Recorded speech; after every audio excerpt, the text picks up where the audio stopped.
We're Skyhawk Talk live from Snappy Tomato Pizza. Chris Brinkley with our cross-country coach, Gordon Sanders. This is your Skyhawk Talk debut, right? Yes, it is. Yeah, thanks for hanging out. We talked before, but never actually on the radio. For our listeners joining us for the first time to hear you, you've been the UT Martin cross-country coach since 2004. That's correct. Yeah. This is my 10th year. Now, when I did my research, for some reason that shocked me. It doesn't seem like you've been here that long. It's been like just a blink of the eye, but it's been a lot of fun and a lot of growth, and I've really enjoyed it. Before we talk about our program, I want to know about you. Where were you born? I was born in Detroit. Okay. I went to school in high school and college in Michigan, and I didn't actually leave until I joined the cross-country club team with Bob Schul, a gold medalist. Yeah. That a couple of my teammates actually told me about. They took off for Europe on the European circuit at the time and gave me a call and said, you need to join us down in Dayton, Ohio to join this club. So I was with that club for 6 years and qualified for the Olympic trials and did well. And it was a great learning experience in those years with Bob Schul. How did you make that transition, decide you wanted to coach? Or you want to teach people how to do this? Well, to be honest with you, when I went to get a teaching certificate, I volunteered to be a coach at Murray State, and they just happened to not have one at the time. What year was this? This was in 1997. Okay. And so since I was at school, I thought I'd do that. And it turned out the guys improved from 4th to 2nd place in the conference. The girls went from 7th to 5th that year. And then we tripled the points for the ladies in track. And the guys were the #1 distance squad in the OVC track championship. So I had a ball.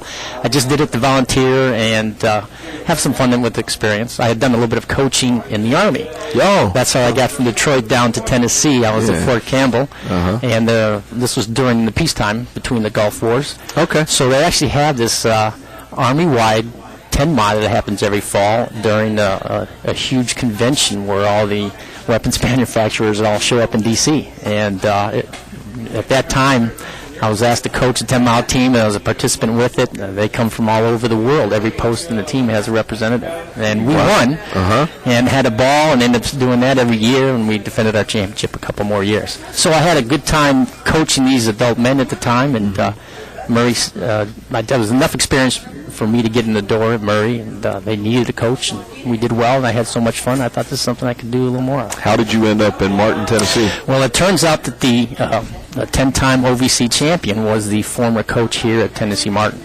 And when his wife finished her physician's assistant degree, they got a job she couldn't refuse out in Chattanooga. This is Coach McKinney? And this is Coach Jason McKinney. Okay. So he called me and asked if I'd put my name in the hat. And I was more than happy to look for a head coach position, and it worked out very well. I have not. Do you guys still talk? Oh, sure. In fact, we go on backpack trips together. Yes. He's got a second child now, and he's now vice principal. Is he really? High school over in Chattanooga area, so he's doing well. He used to play. We had the Noon Basketball Association, where the old people played hoops, and he had the toughest baseline jumper. He couldn't shoot from anywhere else on the floor but the baseline. But he could jump really high. If he took it inside, he'd jump over you and score. Well, that's cool. Well, tell him we all said hi. And I'll do that. And we miss him. I don't know a whole lot about cross country, and I know that we participate in some track too, and that's kind of like your background. But let's talk to the folks in the area with young people that their kids might want to get involved with cross-country programs. How old can you be to really start running? Actually, there's quite a few middle school programs in the area. Dresden started one recently, and they've got a large squad, and they've just sent their first few college athletes away. So they're doing well to start there. We've got another one, Gibson County and Dyersburg. So there's quite a few programs in the area. And it's just a matter of hooking up with the coach. There's usually a pretty good-sized team. It's a lot of fun to get out there. It's great fitness. So many of our cross-country athletes started out in cross-country for the sake of basketball or wrestling, just to get fit. For conditioning. Then they found out they had a talent. I was the same way. I actually was just picked out of a physical education class because I had a decent time. We were doing it for basketball, and they convinced me to give it a try, and I realized I was going to go to college on a cross-country scholarship sooner than I would a basketball scholarship. What are the physical attributes? I mean, football, you got to be big and strong. Basketball, you need to be tall. You need hand-eye coordination. In baseball, what do you need to be a runner? We probably have the largest group on the athletic squad. To give you an idea, one of my guys, he was 95 pounds last year. He's gone up to 115 pounds. So, awesome. And I've got another, one of our school record holders. He was actually 175 pounds at 6 foot. So it's a broad range. It's an endurance game. But yes, usually the light, lean guys do better, and if they can handle the mileage, which, for my guys, is that many of them will put in 3,000 miles in a year. It's a matter of being able to handle pounding on the roads for a while. We have seen so much in other sports where I think coaching has really gone to a new level, because back in the, even in the 50s and 60s in football, you drew up a few plays and you got out there, and things have gotten so complicated now. And I know that it's the same thing with running, because now you have statistical information, and as a coach, what are some of the things you do to give us an advantage over other squads? Sure. I mean, exercise science has come leaps and bounds since I started. We do things like lactate threshold runs, and those are measured by physiological standards of what's happening inside the body. We do VO2 max runs. We know the pace at which a person is absorbing the most oxygen their legs can do so. And these are done with studies of populations of 2,000 to 3,000. So we use these charts to figure out exactly what's the right pace for a certain stimulus. Wow. So it goes down to the cellular level, and this is common for coaches to know. It's something for some of our high schoolers to learn, but once they pick up how this works and why, they're usually willing to do the work at the right pace. It turns out the endurance game is usually at the easier efforts. The switch is you have to go longer and longer, and you have to add the miles, and you have to add the minutes each and every semester. So it's never the intensity that some people think in track, but we do 10-mile long runs, or we'll do 6 miles at sub-race pace, which is a little more stimulus than just doing a jog, and those are important paces to do. So there's a lot of significant changes in my day. There are terms used now that didn't even exist when I was running. But they also explain why we are performing around the world at such higher levels that weren't even possible when I started running. So it's pretty impressive what the exercise scientists have shared with us, and it's something that's filtered all the way down to the common coach. What's the furthest distance you've run? Well, I have done 100 kilometers. I should say it was a walk jog, but this is an ultra marathon, and that's my second to last. How many miles does that help me? 63 miles. You're kidding. And it's something I'll never do again. It's just one of the last things I did. 63 miles? That's right. And I'll tell you what's the time? I was out there for 8 hours. But that same day, there was a whole group that was doing 100 miles. And I would not have, and two of my seniors joined me for that one, which I don't think they'll ever do it again, but they were game for that particular. What do you remember? What are some of the quick memories about a 63-mile run? Well, I was from the track race background, which 6 miles is the longest distance. And doing 63, well, for example, the ultramarathoners always walk up a hill, because if you spend too much time at it, you can actually trash your quads, and you just cannot finish a race. Downhills, they have to pace themselves. It's a much slower. It literally is a jog all day long. Some people call it a glorified walk jog day, but it's your legs. 63 miles. 63 miles, I know. At 33 miles, Ryan Pett, who was he just graduated, looked at me and said, "Coach, I thought you said this was going to be easy."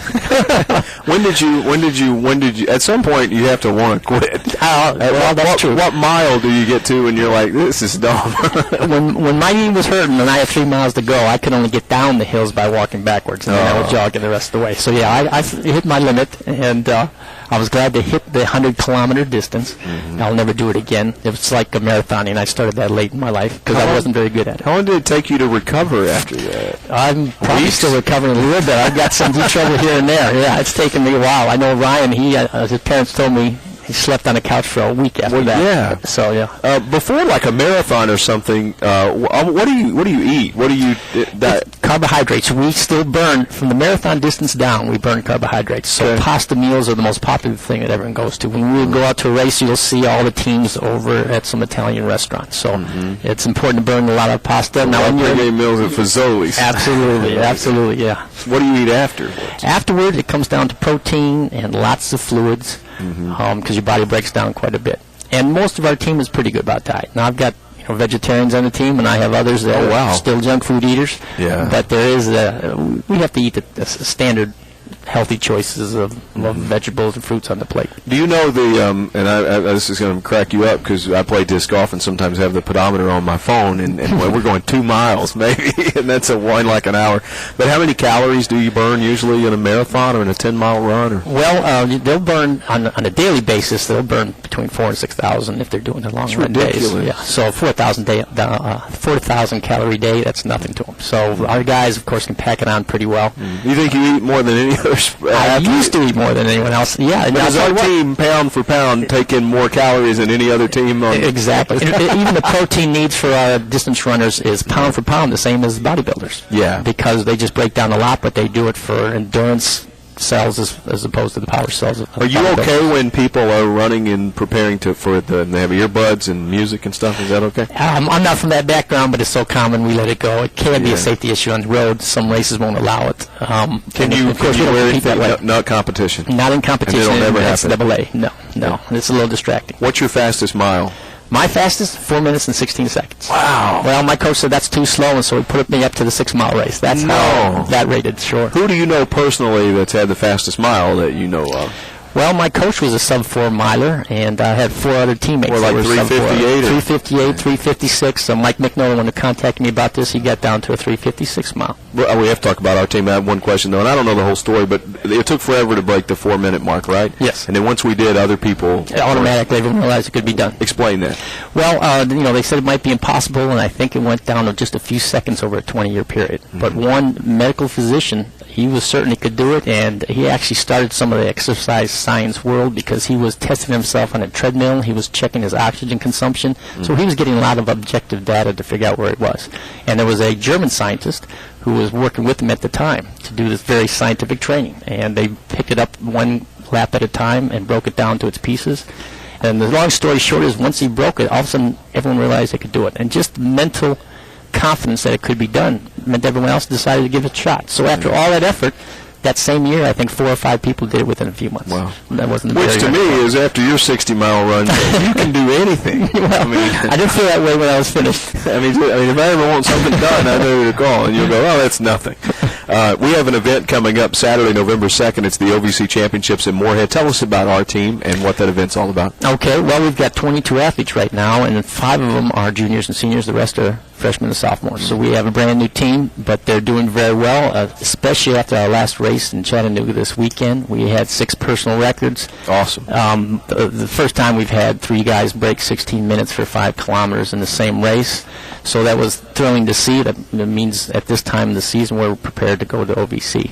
The guys could pick up a half a dozen teams there if they put it all together. I think the biggest disappointment we've had this season is our all-conference kid, Colin Johnson. Mm-hmm. He got mono, and we didn't discover that until the second race of the season. So he is still a scorer for us, but obviously he feels fatigue, so he can't do as much as he did. He's really taking care of himself to come along this far. Mm-hmm. We've got a freshman, Dalton Dudlow. He just ran 15:51. That would have been a school record at one time. He's improved greatly to do that, and he's really been smart about his training and the racing. And we've got a couple of freshmen also in the scoring 5. So this young team is doing well right now to this point. On the ladies' side, we've had a couple of walk-ons that have become our varsity scoring members. Grace Lucas is taking up there and doing good. It's my fault. Will you come back and we can hang out sometime? Thank you for having me here. We have the Big Orange hotline comes on right at 7, and I got to get out of here. But will you come back so we can finish this conversation? Because I spent too many times asking. I spent all my time asking him silly questions about stuff I didn't know answers to. But go to utmsports.com on the web and go to the cross country team. You'll get all the information. Gordon, thank you so much, and we'll have you back. Thank you. Sounds good. That's going to do it. Big Orange hotline is next. Also, thanks to Robert back at our studios at WCMT, and join us for Skyhawk Talk coming up a week from today, and we'll play Austin Peay on Saturday, 4 o'clock kickoff. I'll go on the air at 3:30 with Tom Britt and John Apel. So long, everybody.